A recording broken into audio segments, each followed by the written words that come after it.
Hello again to another Agricolor Reacts. Today we'll be watching how exactly do your ears affect your sense of balance, from Seeker from February 2021. And just not prolong this here and not just get going. I've got a little challenge for you this week. If you're able to, stand on one foot with your hands on your hips for 30 seconds. Keep your feet and your hands as still as possible. If your hands lift off your hips, you lose a point. If your toes come off the ground, you lose a point. If that's too easy, close your eyes. That should have made it harder, but not impossible. Well, with your eyes still closed, put your hands over your ears. That should have made it harder. But why?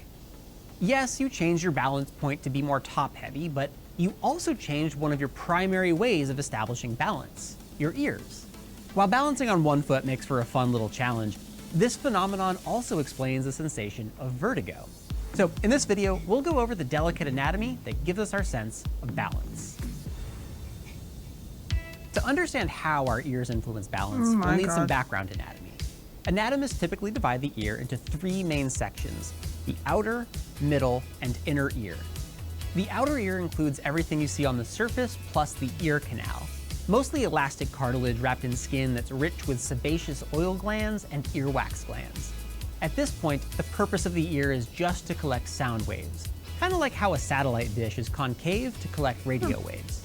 Those sound waves rattle the eardrum, or tympanic membrane, an extremely thin membrane that amplifies and transmits sound waves to the three smallest bones in our bodies: the hammer, anvil, and stirrup, or malleus, incus, and stapes if you want to use Latin.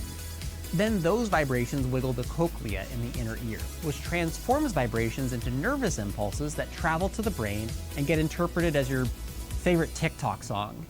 This is my how do you do fellow kids moment, isn't it? Right next to the cochlea is the tiny vestibular system, which includes three semicircular canals and tiny segments called the utricle and saccule, all of which are filled with fluid. These things are the main organs for balance. If we shrunk down into the semicircular canals, we'd find a space lined with little sensory cells called hair cells, named so because they poke out of the canal a little bit, not because they're actual hair. Whenever we turn or tilt our heads, the inner ear moves with it, and the fluid inside the canals sloshes back and forth. And that movement of the fluid pushes on the hair cells, which are sensitive enough to detect less than a nanometer's length worth of movement. Each of those canals detects motion on a different axis. One detects tilting up or down, one detects rotation, and one detects bending left or right. The other organs, the utricle and saccule, work similarly. They both have those hair cells, but they have tiny calcium crystals on them. That makes this part of the balance organ specialized to detect acceleration. I personally picture the balance organs like those spirit levels with the bubbles inside them. But instead of our eyes determining the position of the bubble visually, the sensors are built into the level. Oh no, that's not for me. The balance organs work like any other sense. They convert the motion from the hair cells into nervous impulses and send them to the brain.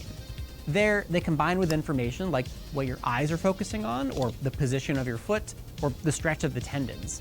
But every now and then, those different inputs conflict with each other, like when you're on a boat or airplane, which manifests as dizziness or even nausea. Unfortunately, all of these sensory systems break down as you get older, so it's no surprise that the elderly are at a drastically increased risk of experiencing dizziness and falls over their younger selves. While just about every part of your balance organ deteriorates over time, you start losing hair cells as you age, which contributes to impaired balance. But even before you start aging, if you have a disease or injury that affects the inner ear, there's a good chance it'll throw off your balance.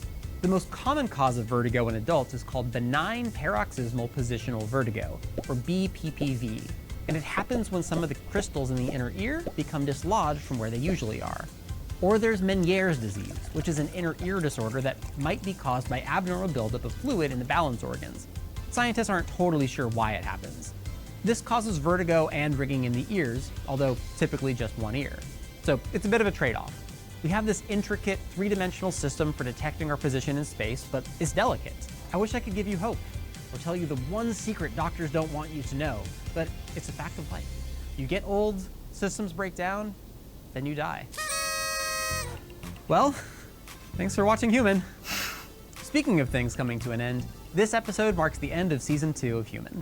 Don't worry, we're still working on videos behind the scenes, so make sure to subscribe to us here on YouTube, and drop a comment if you have a topic you want me to cover in Season 3. Thanks for watching. Okay. Another great video from Seeker. That was quite quick as well. Yeah. I kind of knew that the ear is responsible for like ear balance as well, but I don't think I ever kind of looked into it, why exactly. So there you go. Now we know. Did you know that? Because I didn't.